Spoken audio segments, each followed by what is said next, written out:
Hello dear ones, welcome in this episode where we're going to dive into the 9 centers of energy in the human design system.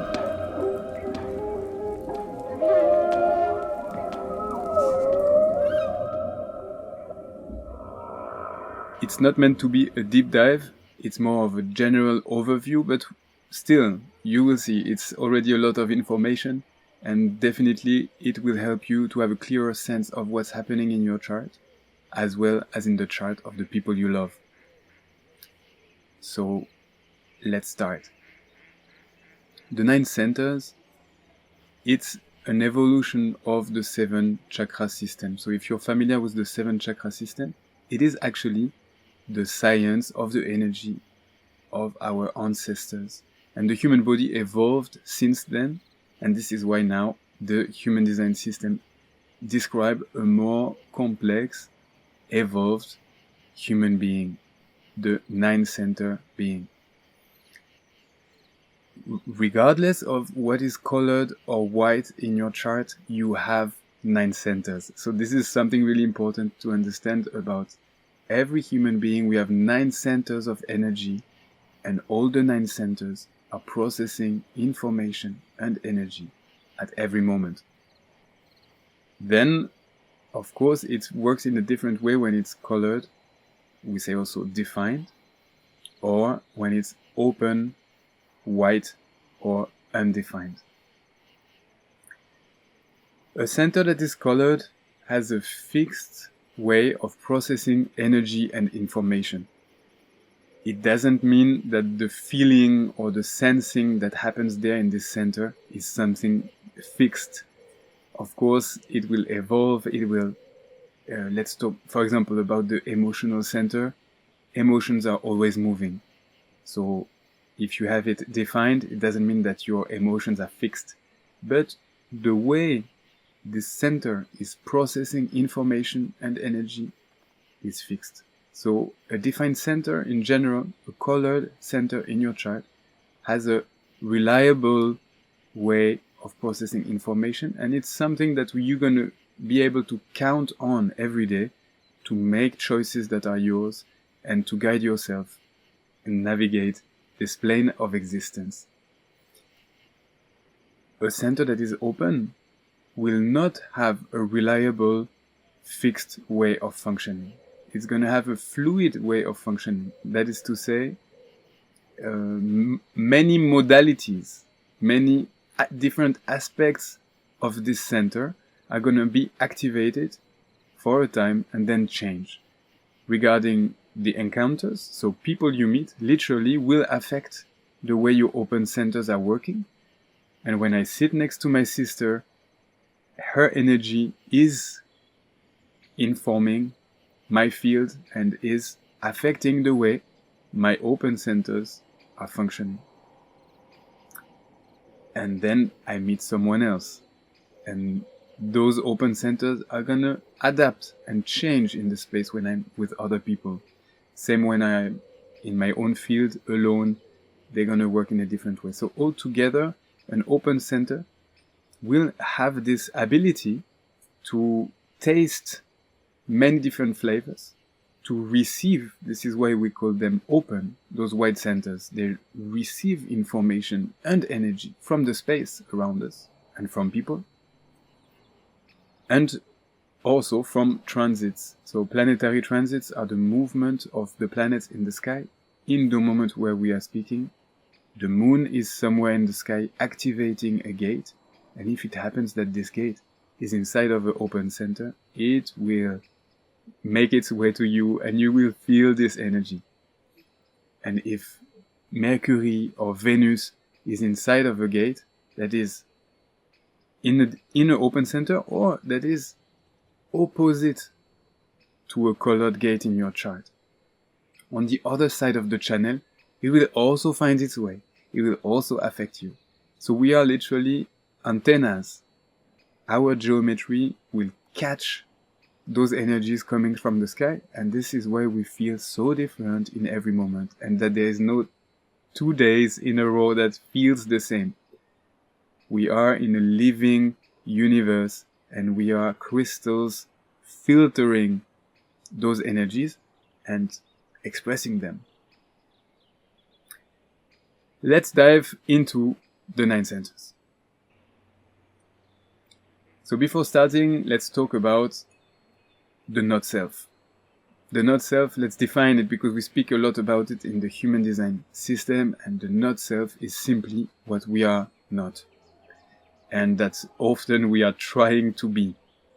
There's a natural tendency to recognize in others qualities that we don't have in our geometry, and to identify with them. If only I had this. And by the mind work of thinking that we are missing something because we are not this, then we think we should have it. And our whole society and medias and social medias are also amplifying this not self process. So there's this ongoing quest of who we are not and trying to be that. Human design system is a way to recognize who we are and to value those qualities that are our nature. It's almost like being obsessed by becoming who we are not. We miss the point because we are sitting on a treasure, and there's so many gifts right here, right now, inside of our being that are waiting for blossoming. And this is our mission, this is our purpose in this life, to recognize those qualities that we have, to recognize those treasures and express them, and share them with the others. So this is it. The not self, who we are not. Often we hear in human design, mostly the not self finds its way in the open centers. So where your centers are open, it's a great first place to start with tracking the not self patterns. Because where we are open is of course where we receive the most conditioning at early age, in our family, at school, growing up in our society. But of course, honestly, in the human world, the not self is everywhere, and you will see in many places in your chart and in the chart of people you know, the not self being very much present also in a defined center. So generally speaking, just we use this not self as a way to observe what is simply not aligned.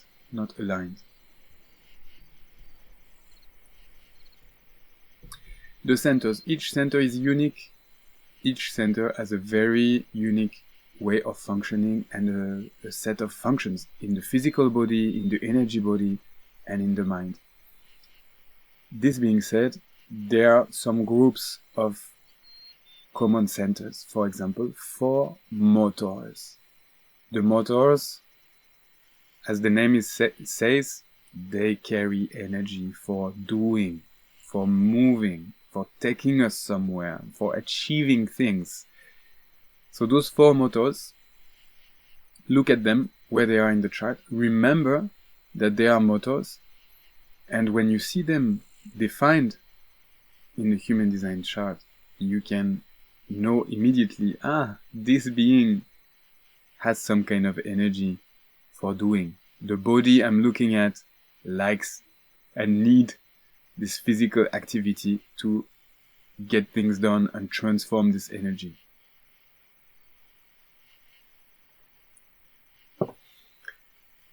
Three awareness centers. So those are really interesting. If we look at them, so it all starts with the splenic center that is on the left side of the chart. This is the oldest one. It's really the first awareness center to exist. It's also inside of plants, insects, animals. So it's really connecting all of the living forms. It's our instinct for survival. This is really the primal awareness. How to survive, how to eat, how to hide when it's necessary, and how to take care of the primal needs. Then, of course, in the human beings, it evolved, and this awareness became capable of intuition. So we can tune in intuition that is not only for survival. I can use my intuition to find the best place for a secret picnic in the woods with my lover. I can use my intuition to find the perfect gift for my mom, and so on. So we really refined and transformed this awareness that was really in the primal function for survival. We used it and diversified it for in this art of intuition. And then came the mind. The mind is the self-reflected awareness, capable of thinking, conceptualizing, and so on. This is really a unique ability of human species, and it's a very important part of awareness, our general awareness. But of course it took the lead, and it takes such a big space in our life that sometimes we lose contact with the two other centers of awareness. So we will go deeper when we go to those centers, but yeah, we see how it's up there in a kind of place of authority, where it's actually here for awareness, but not here to guide us or to make choices for us. And then the third center for awareness, it's really awakening now. We're in a very special era. We are right now understanding that emotions is the emotional center, the solar plexus on the right side of the body graph. Emotions are not just a pack of chemistry getting in the way of the perfect planning, ruining a nice moment, conflictive explosions, and so on. Emotions are a fuel for evolution. Emotions are really the interstitial connector between beings. So it's a relational intelligence that is happening through the emotional process. And we really grow our awareness through this process of emotions. But of course, it works in a very specific way. We're going to talk about it in a minute. It takes time to have clarity, because first it's going to be about feeling, sensing, and breathing with what is. And then will come awareness, great awareness, amazing learning. Yeah. Those three awareness centers, how you see, they are very different in the way they process information, and yet all the three of them is capable of bringing awareness to our conscious mind. Two pressure centers. Two centers of pressure, and one is the root, down, physical pressure to move, to do. We're going to talk about it in a minute, connected to the adrenal glands, so it's really body-based pressure. And here again, in the animal body, it was really about survival, it was really about running to catch the prey and eat, running to save your life, jumping from one tree to another to explore and find new territories. Exciting, body-based pressure. Now, of course, we developed it as a pressure to explore the world, a pressure to do things, to create, a pressure to discover our desires, a pressure to transform this world we live in. And up there, the pressure to think. It's really a mental pressure. It's the pressure of the conscious mind that is not yet conscious, but feels that the curiosity is guided towards a theme, or that there's a question, an ongoing question, a doubt. All this happens in the head center, up there, on top of the chart, and this is really the source of our inspiration. One center, alone in its category for identity and direction, and one center for expression and manifestation. So let's start. The root center. The root center is a center of pressure, you know this, and it's also part, you remember, of the first group we described. It's a motor. Yes, pressure, physical pressure to move and do things. So, in the body connected to the adrenal glands, it is literally producing adrenaline for us to get things done. Efficiency, short, focused action. This is really why the adrenaline is here. To focus and get things done, or go where we have to go. Then human beings discovered an amazing plant, or set of plants, that you can drink, and you can stretch this short focused action into hours and hours of amazing flow of adrenaline in your body.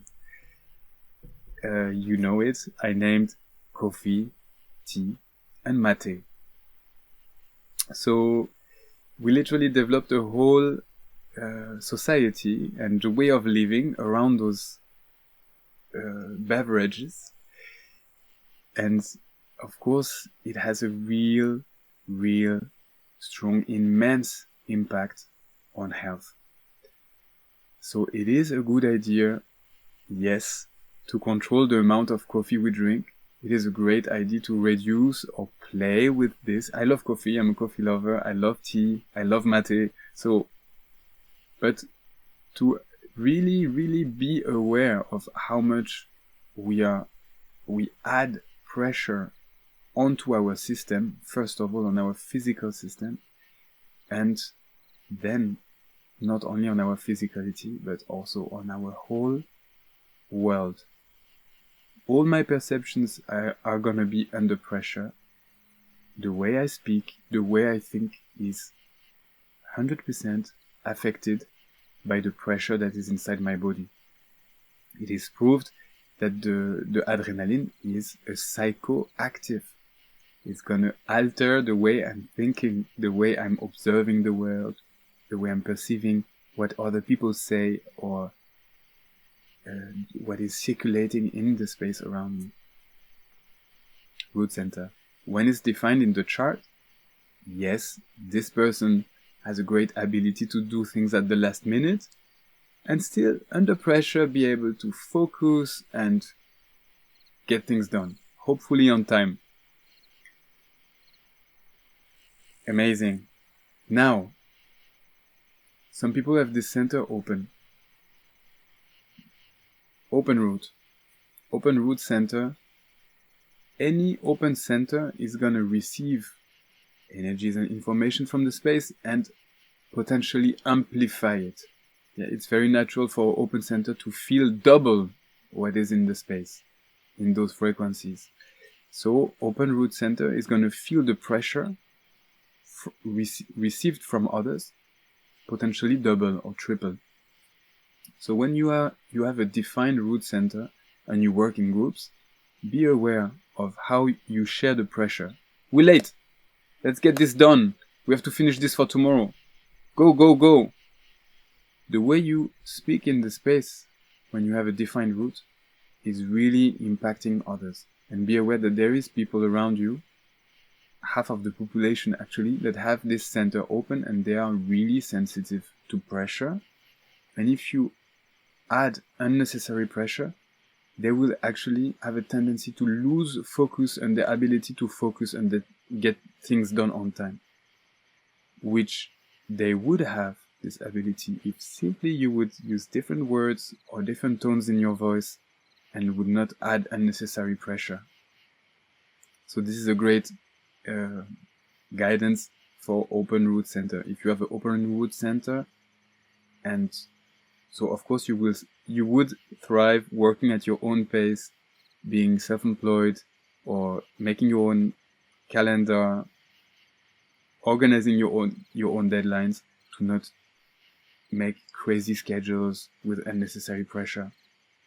Of course you can work in groups if it's the case, meet the others when it's necessary to share information. Take the information you need, put the filters on when you speak with other people, because their pressure is not your pressure. Remember that we're not saving the world, we're just working, everybody's doing their best, and certainly you too, but you don't need to put yourself under unnecessary pressure. Then you took the informations of the deadlines that moved and the clients that need something else, whatever, and then you go in your own space. Yeah, work in your own aura. And this is really the key, because your body is sensitive to the pressure of others. Sometimes we can work with other people when you have an open route, if really their energy fits you, but you don't need unnecessary pressure. And if someone is stressed next to you in the same space, you will not be able to focus. It's wasting your time. So work in your own aura, at your own pace, organize in advance. This is the best, to not work last minute. And it's like when there's a exam coming, just read a little bit every day, better than to open the books on the day before.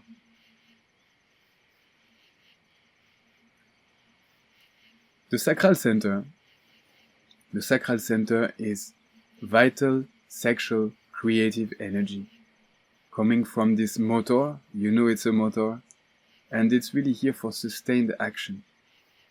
The sacral center.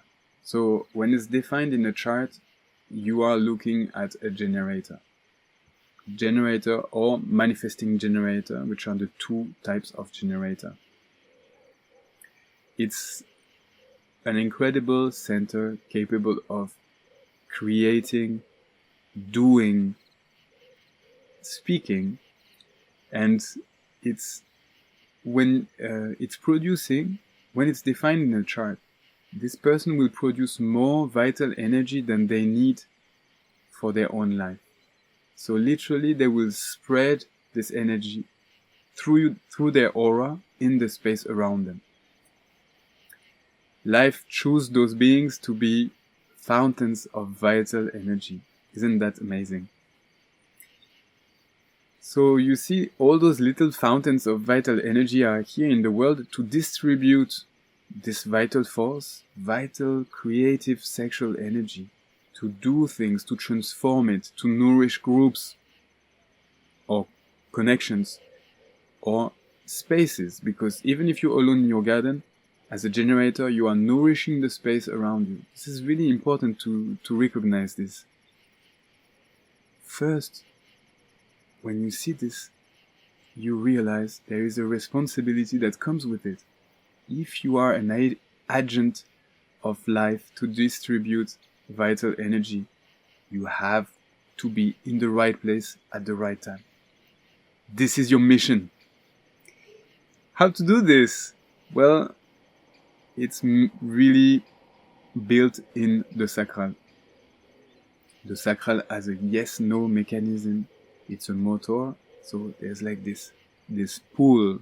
Sometimes it's really felt not like a voice, but like a movement.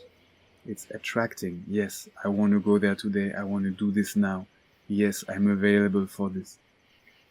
Or there's this humming, the famous sacral humming saying, it's open, yeah, I want to do it, or it's a no. The only way to be in the right place at the right moment for a generator is to respect the sacral response. Go when it says yes, when it says no, no thank you. And when it's a maybe, it's a not now. That's how the sacral works. The signature of this sacral is really satisfaction. So this vital energy, when it's used correctly, it doesn't mean you don't meet any challenges. It means those challenges are your challenges. And when you work with them, it's still going to feel satisfying at the end of the day. This sacral energy needs to be used in the day in order to sleep correctly and regenerate at night and feel alive in the morning, ready to use the sacral energy for a new day.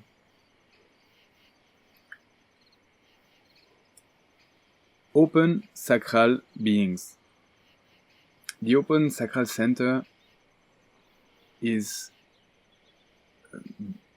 therefore it's present in the other types of energy. So when it's not a generator, it can be inside of a reflector, inside of a projector, or inside of a manifester. And those beings have an open sacral, and they need to honor the fluctuations of their energy. Because the center is not defined. It's not stable in the way it's processing vital energy. And therefore, there's a great amount of energy at a moment, and then not. There's another great amount of energy at a moment, and then not. Or might come a small wave of energy for a long moment, for a long time, and then a high peak for a very short time, and so on. So it's a not stable, non-linear fluctuations of energy through the day. And so I'm a projector, and this is my way of living, learning to get to know myself more and more, and to really listen in my own body. It's there at every moment. If I listen, if I pause, I can really tune in and sense where I'm at. Okay, well, I feel tired now. I think whenever I'm done with this, I'm gonna have a rest.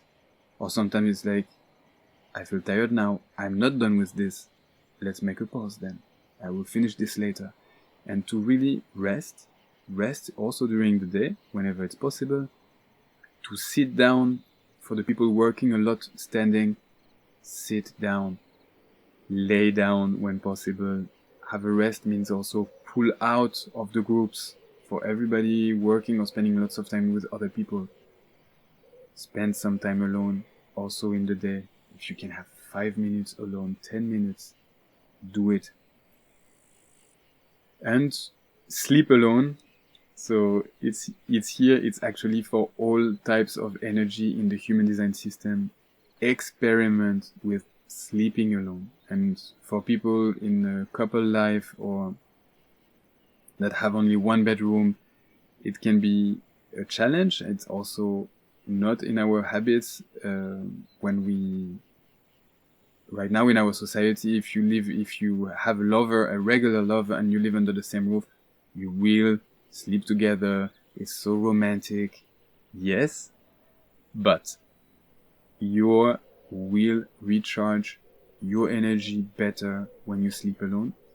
You can start once a month, and then twice a month, and then 4 times a month, and so on, and experiment with this, because what happens at night is even we recharge, but we also disconnect from the other one. And when we live under the same roof, it is necessary to disconnect in order to reconnect.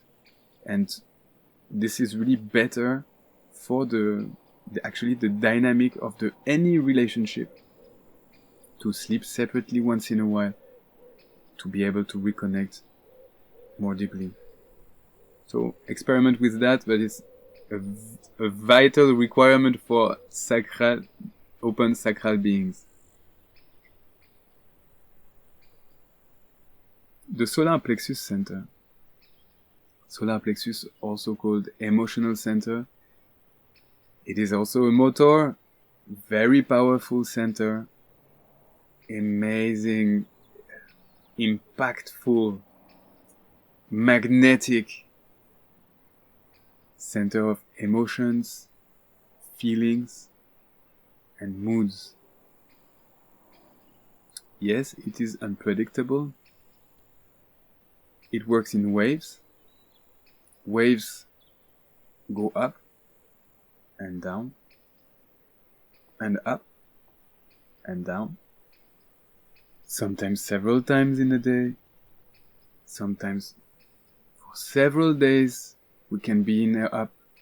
Several days we can be in a down. It's not predictable.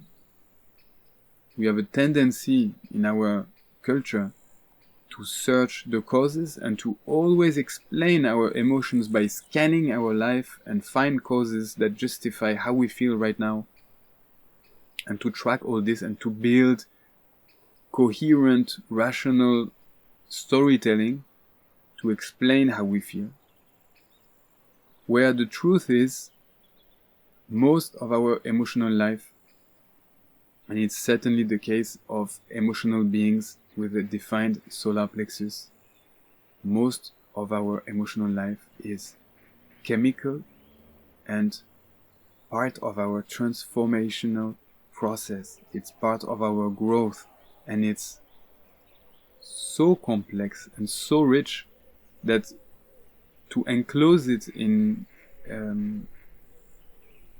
narratives that are really just intent of rationalizing, to put logic on that and justify,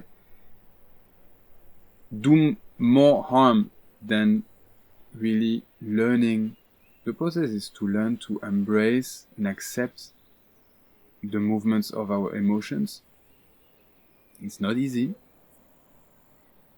but for sure when we start to dance this dance and accept them as friends and challenges and great gifts, yeah, we're talking as much as sad days or confused transitions, as an amazing time with people we love. All of this is the depth of the human experience, and we cannot narrow it down with words or thoughts. Defined solar plexus needs to accept emotions. Yeah, it sounds so basic and evident for any person with a defined solar plexus. Duh. Now, not everybody has a defined solar plexus. Many people actually have a open solar plexus. It doesn't mean they don't feel anything. It doesn't mean they don't have emotions. Of course, we do have an open solar plexus. But it means that when they spend time alone in their own aura, without interacting with others, they can actually spend many days in this image of the lake without waves. It's this peaceful lake. Yet, this being said, of course, with the transits, the planetary transits, it can trigger very intense emotional processes. And of course, anytime they will interact with other beings, they will open up emotional processes. So, open center risk to amplify. And this is actually a tendency in the not self-expression of this open center to feel the emotion of the other one and to react immediately. So very strong reactions, which appear then as someone can have, you think of this friend as a very emotional being because you saw him or her react so many times very strongly, that we can think of those beings as very emotional, and yet they have an open solar plexus, meaning that if they learn to not identify with the emotion, to let it pass through, it can actually simply let it do the work and allow them to find their center, find their axis, and become aware of what is the gift of this emotional process, and then share it with the other one.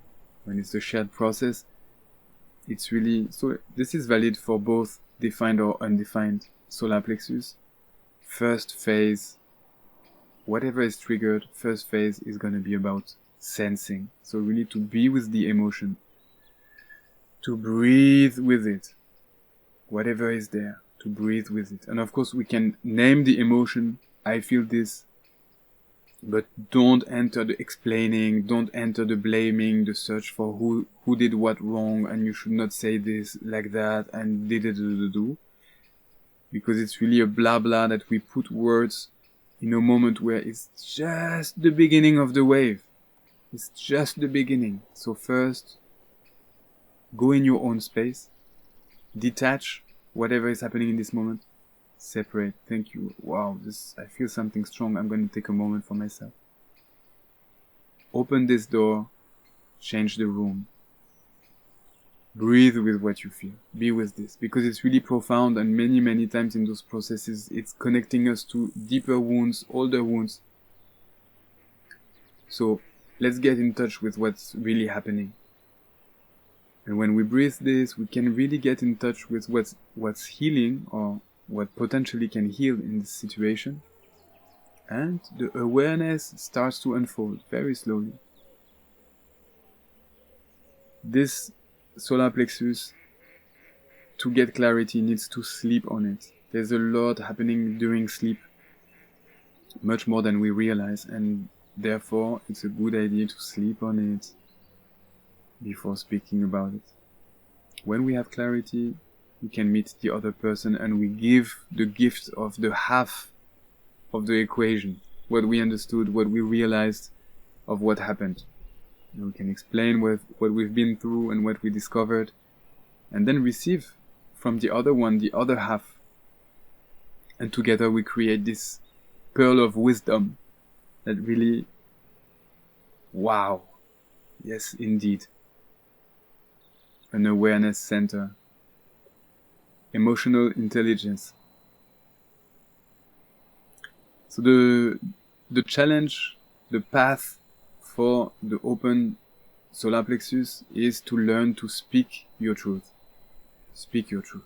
Don't be afraid of confrontation, because this is a tendency here. Of course, learning early age, wow, I say something, someone explodes in an emotion, better I don't say what I think.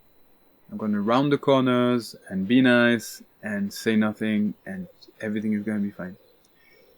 But it's not how it works, and when we want to go deep in relationship, we have to speak our truth. So let's do it. Let's not be afraid of emotions, and let's grow together.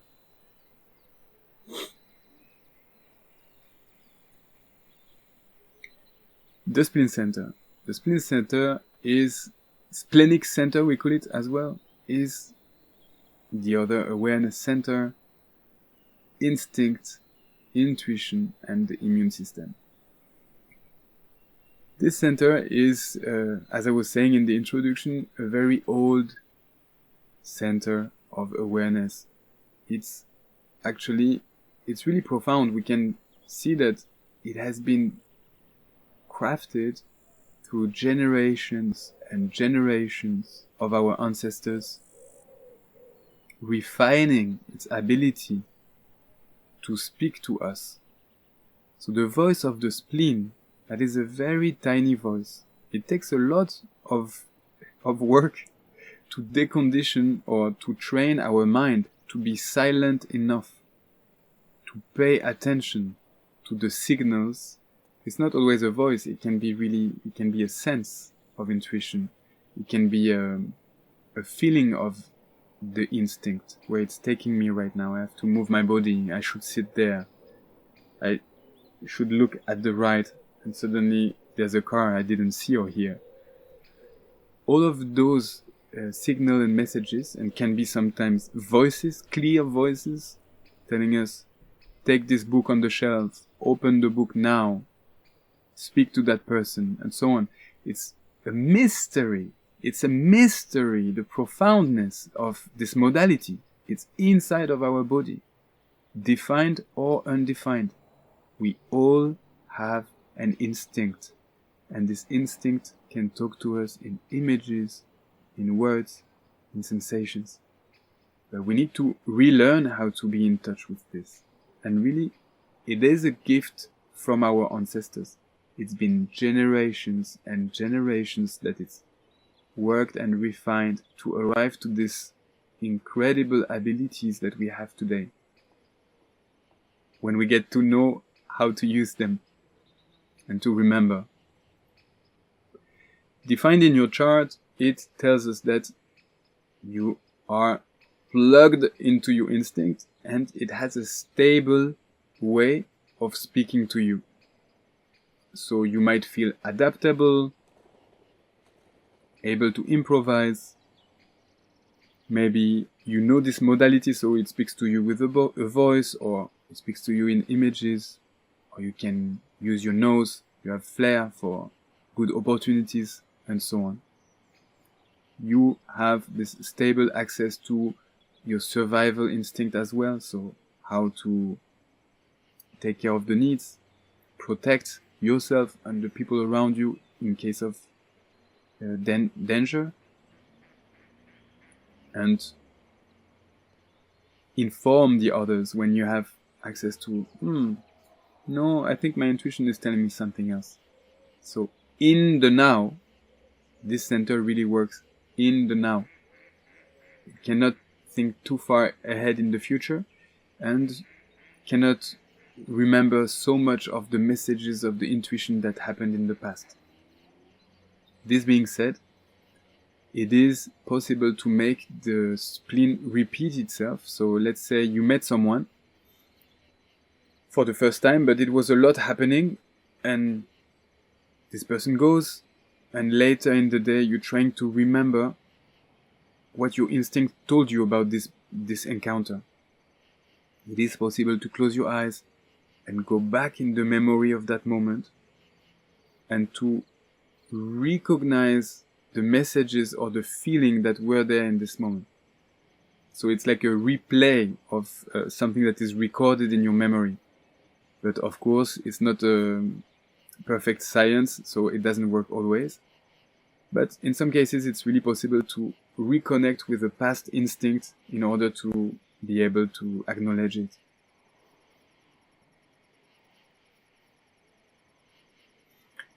The open spleen. Recognize who and what is healthy for you. This is the great gift, the ability, but sometimes forgotten, of the open spleen. Recognizing who and what is good for you, because this, again, the center being open, it has this ability to amplify the signal and to really sense, discern what, after seeing which friend do you feel great, vitalized, energized, healthy, at peace, or maybe some friend, after a while you realize, well, I don't feel so great after seeing them, and maybe it's coming to an end, this relationship. The same with habits, with food, and habits, anything you take in, so it can be media, what you read, what kind of film you look at. And of course, the food is a very big part of this. You have this ability, your body can really speak to you, give this feedback of, yes, this feels great. Now, no, I don't feel great. Please don't give me so much of that, and so on. When this center is open, your body, yes, is more sensitive than other bodies to anything you ingest. So it's a great idea to use alternative medicines in case of imbalances. I don't speak necessarily of big conditions or diseases. Of course, you can use allopathy, pharmaceutics, if it's right for you. But when you feel an unbalance, go first to the alternative medicines and find the ones that work for your system, because you need really little bit of anything that is an active principle. You need less than other people, and will already operate a correction in when you feel an unbalance. Same thing about alcohol and drugs. You need less than others, so it's a great idea to reduce or use less or less often of those, because yes, the less you use and the less you need, and you can still use some when it's time to celebrate if you really want to. But yeah, this is the gift here. Recognize what is good and healthy for you. The ego heart center. So It's a small center, but it's a very powerful one. In the physical body, 4 different organs. The heart muscle, the stomach, the thymus, and the gallbladder. They're all together condensed in this very tiny center. Powerful. It's here about willpower. And sense of value. It's very connected to the material plane and the money game. This ego heart center is very used in the business world because everything in the business world is structured around will and promises. Do this for me, I will do this for you. Do this before that day. Promise me that, I will promise you this. And so on. Great. People with a defined heart ego will have sustained access to willpower. So the willpower is really the ability to consciously bypass the natural flow. Yeah, whatever that we are in winter, I decide that I'm going to make it hot here and we're going to make this big fire and we're going to make this huge celebration. You can bypass the natural flow and make something happen from the power of this motor. It's one of our 4 motors. It sounds like something great because our whole society, based on the not self, is really claiming that this is the great gift of humans using their will to make things happen.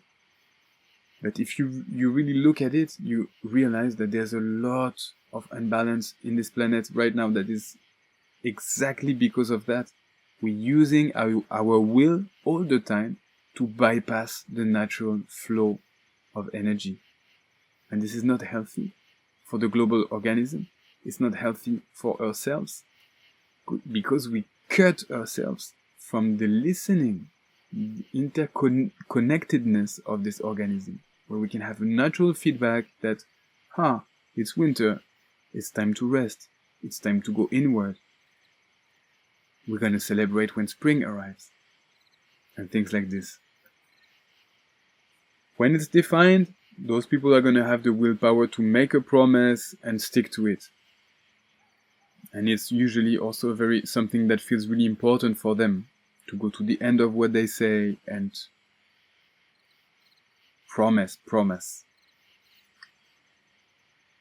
People with an open heart will not have a reliable access to willpower every day. And therefore, and we're talking about more than 70% of the population. 70% of humans don't have reliable access to willpower. So it is a lie when people say who won't can achieve. And all the coach and business and marketing that you hear on social media, yes, you just need to want and you can lose those 20 kilos and you can yeah, you can do yoga every morning and you can this and that. This is pure lying. This is people with a defined heart center or people with open heart who got conditioned by this ongoing lying mantra of our society that the will is over everything and should frame what we create on earth. It's not the case. If you have an open heart center, good news, you don't need to use your will to shape your life. Don't overwrite your natural energy with programs and concepts that come from your mind. Your energy is not here to work in this way, and you don't need that in your life. So, the gift of human design is take the concept of promises and let it fly by the window. You don't need to make promises. You have nothing to prove to other people. Because this is the tendency of the not self here, is to try to prove oneself. or to improve oneself. So let's do yoga every day. Let's change my sleep habit, my eat habit, and so on. Or I'm going to make another promise to prove them that I'm able. Me too, I can prove them. But when the willpower is not there, it's going to be impossible to fulfill this promise. And therefore, the heart center feels, the not self is fed. Oh no, I should make another one then to prove it again.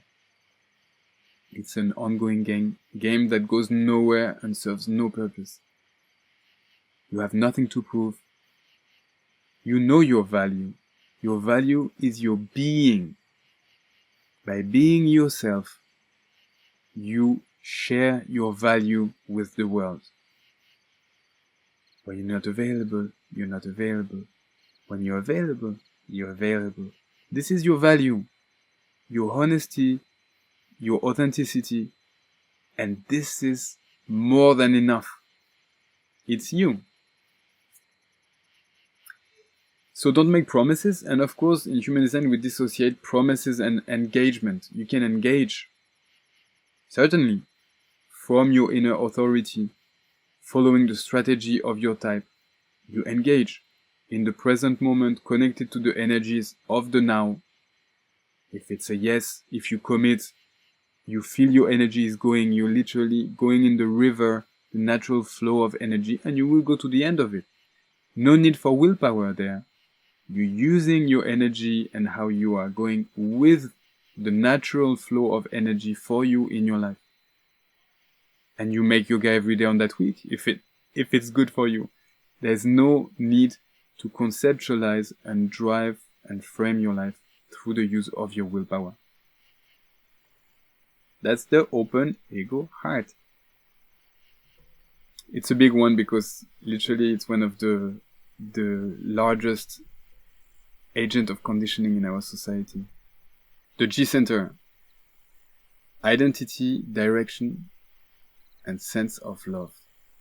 So first of all, let's realize the profoundness of the coming together of those three concepts.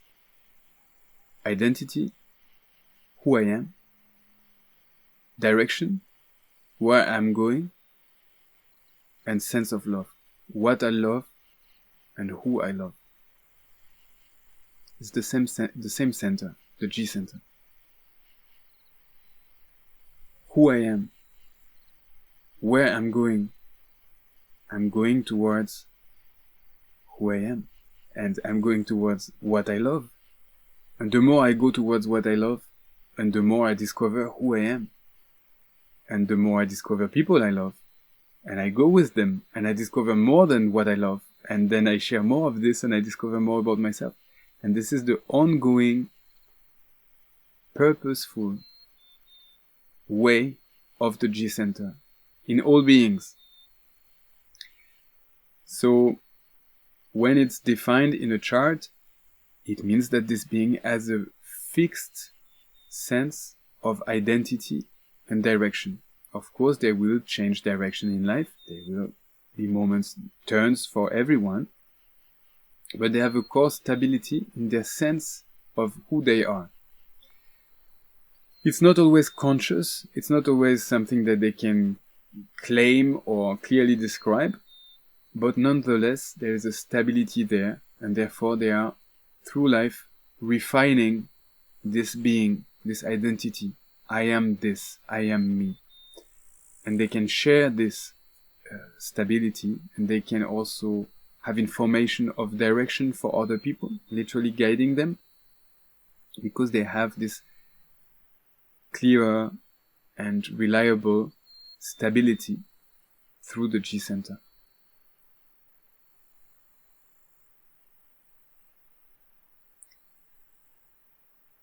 Now, just one detail. This being said, of course, identity is a very complex question, and regarding how it's defined in the chart, consciously or not, and through which channel, it has a very different feeling in the being. But there is, you got it, the stability at the core. The open G center is the totem of the chameleon. this person will have the ability to adapt to who is with them, because literally their center of identity is open, so they can take in of the identity of the other one in order to reflect this, to be this with them. So it's a really profound experience because they can receive the other at a very deep level, also get to know the other person, and also discover aspects of themselves. So beings with the open G center are really like a disco ball of those millions facets of mirrors. Embrace your multitude. Embrace the multitude of who you are.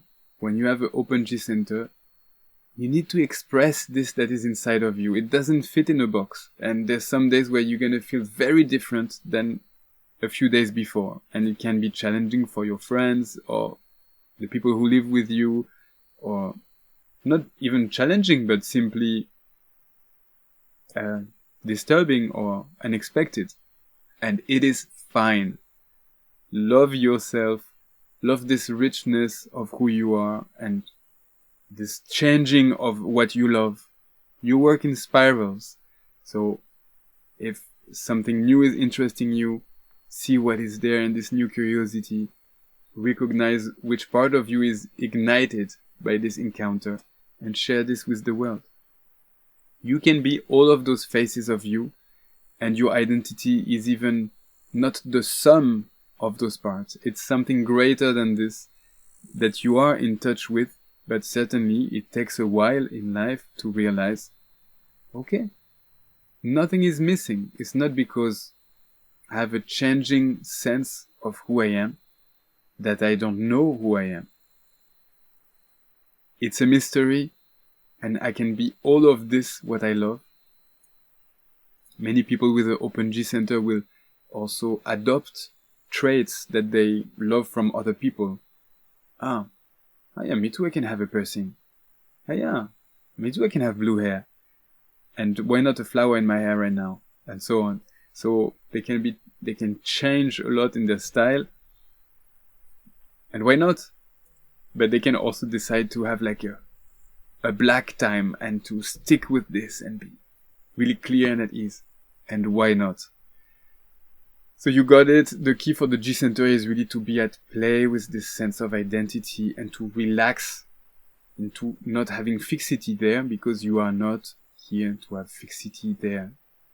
And you miss nothing. You have a different mode of existence where the question of identity and direction is here to change. And of course, it's going to adapt and be a very different experience regarding where you are and who you are with. If you spend a lot of time in a circle with friends or work, your whole sense of identity is going to be colored by those people around you. The words you use, how you dress, what you do with your time, what you think about, all of this is going to be influenced a lot by the circle around you. So a key for the open G center is to really be in the right place. This is where it all starts. If you don't love the place where you live, if you don't recognize the people you spend time with as being your circle for now and being in resonance and in harmony with who you are, you need to change something. And it's a great first step to simply recognize, okay, I need for a change. Something is not perfect for me right now. And then the guidance for the direction of where you belong, what is your next step, will come from the outside. This is how it works for the G center, the open G. People will guide you from the outside. Of course, you need to inform the field, talk about your process, talk about where you are right now, your questions, what you feel, and let the guidance coming from the outside. Not all guidance is for you correct, but you will recognize inside when it's the right one. Yeah. Even sometimes simple things like for holidays or meeting someone for a project and things like this, it will come from the outside and you will recognize, oh yeah, Italy. Interesting you say this. It's like the word is colored in the space, yeah? It's in golden letters. Follow this thread. It's like you pulled from the outside to be moved in the correct spot for your next experience. That's the open G, the totem of the chameleon. The throat center. So it is the center for communication, expression, and manifestation. Defined in a chart, it means that there's really two modes. If there's a motor that is connected to the throat, then the manifestation is possible. So when there's a motor, the connection can be direct through one of the channels that goes directly from a motor to the throat, or it can be indirect, going, for example, from the root through the spleen to the throat. So it can go through another center from a motor, but still reach the throat without interruption. Then we speak about manifestation. So when it's the case, you're looking either at the chart of a manifestor or a manifesting generator. Then there is a potential for manifestation. There is literally the energy from a motor is going to the throat, the center of expression, bringing into the outside world, bringing into reality a form. And when the throat is defined but not connected to a motor, then we're really looking at the potential for expression. So reliable expression that is there, coming either from the upper centers, from the ajna, or lower centers. Ability to speak, to communicate reliably with a stable voice. That is your voice. This is the great gift of the defined throat center. Open throat center. Make silence your best friend.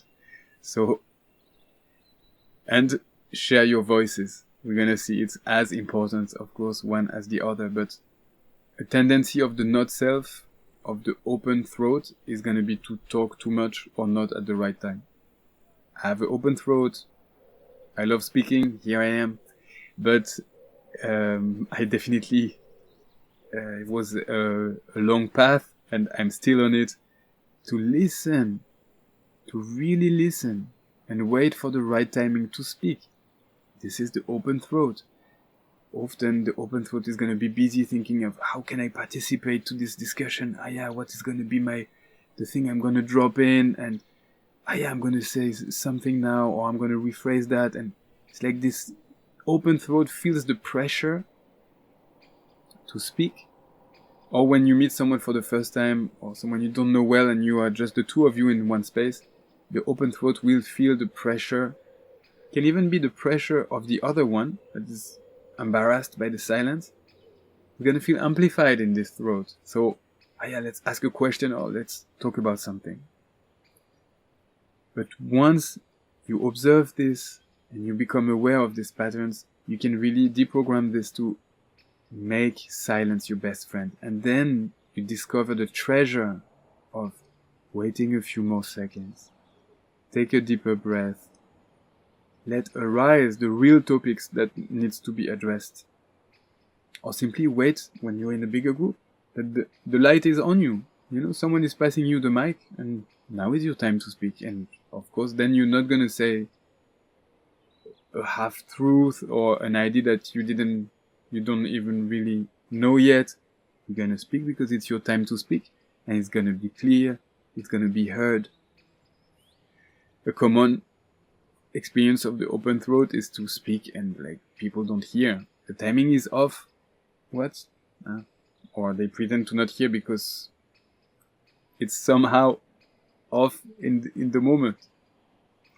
So really, it's a great learning, but there's great wisdom and great potential by making silence your best friend. Is that you're gonna speak, and your voice is gonna count, because this open throat is really able also to channel what needs to be said, to rephrase or to put light on details that have not been seen or heard by others. So, amazing ability, can be extremely funny. Here I say share your voices because, of course, it's not fixed. You can speak in many voices, take accent, or be playful with words, languages. Be playful. It's a playground. But by using silence, certainly will help you to gain in coherence. Now, another tendency can be, especially from conditioning in childhood, can be also to not speak at all. So if this is the case, you already made silence a good friend, then make your voice count. Speak your truth and recognize when it's your time to speak. There's a gap in the conversation and now is the time for you to step in. Be brave enough to let your voice sound because it is important that we hear you. We want to hear you.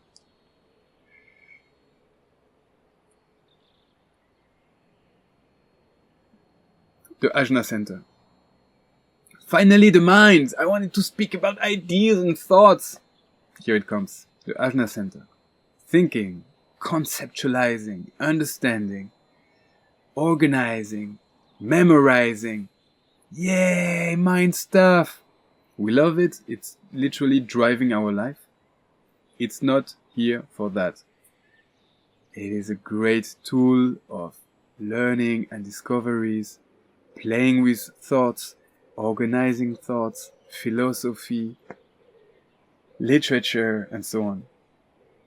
It's also, of course, it starts all in the modalities of seeing and listening. The mind, this is where it creates thoughts from the sense of the eyes and the ears.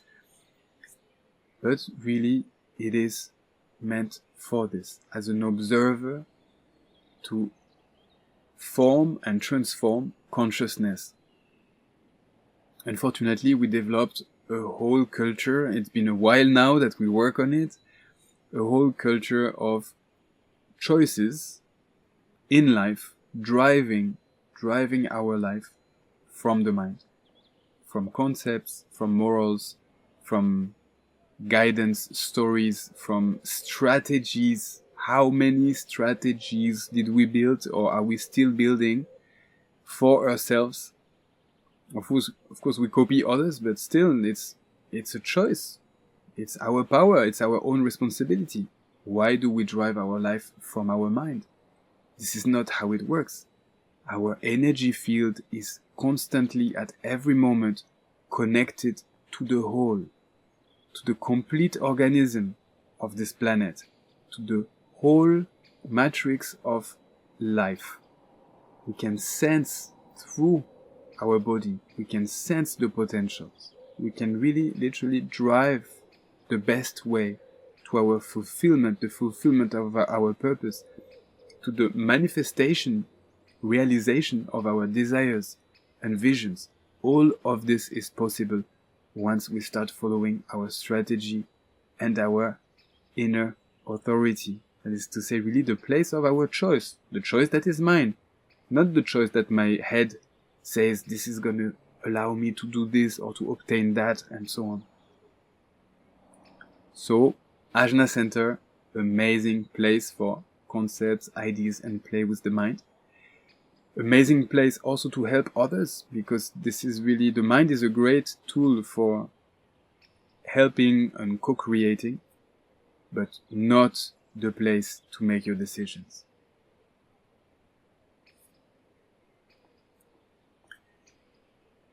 When it's colored, it's fixed, it has a fixed, stable way of functioning, but literally also a limited perspective on existence because it has a fixed way of existing. And when it's defined, you are here to bring this limited perspective. So, work on it, refine this fixity, this stability of how you observe the world. Be also aware that it's a very limited perspective on existence, and it's fine. You're not here to see the totality of the mystery. Refine this great gift that you have and share this with the world, because you are here for that. When the center is open, you are here to play with the fluidity of your mind. So here again, this is a playground. The spirit and mind stuff are for you a place of creativity, of receptivity. You can receive different ways of thinking. You can literally listen to someone and think with them for a moment. And then you can keep an imprint of what is resonating or what speaks to you. Are you going to keep this with you for a while and combine it with other ways or views that you hear and receive from other people to build your own thinking organism? That is your ajna. Remember that it's here to stay fluid. It's an open center. It will, like any open center, it's continuing growing with you and evolving with you until the end of your life. It's a great place of learning. Stay fluid. So the not self here tries to fix stuff. So to fix concepts or beliefs. Of course, you can fix a belief for a moment to experience it and discover great, amazing potentials that are behind, or make some experiences using those beliefs or concepts. But once you hear you saying always or never, maybe you need to bring back a little bit of playfulness there, that something might be out of your nature. The great gift of this openness is going to be able to change perspective. Because literally facing a problem, you're going to be able to embrace it and look at it from different angles. Einstein, Marie Curie, Freud, Jung were people with an open ajna. They did this great work thankfully to this ability, this versatility, to be able to embrace a complexity from different perspectives and keeping working on it. If you see the work of Jung until the end of his days, he's changing what he wrote. He's correcting himself. He's bringing another perspective. He's changing the vocabulary, the concept. He's making it's a living work until the end. Yes, indeed, because we live in an alive, dynamic universe, and this what we call reality is a living organism transforming and evolving with us. Open Ajna Center. Agile and able to embrace these multiple perspectives. The great gift is to stay fluid. Finally, the head center, our pressure to think. It's the great center of inspiration, and it comes also in the form of questions and doubts.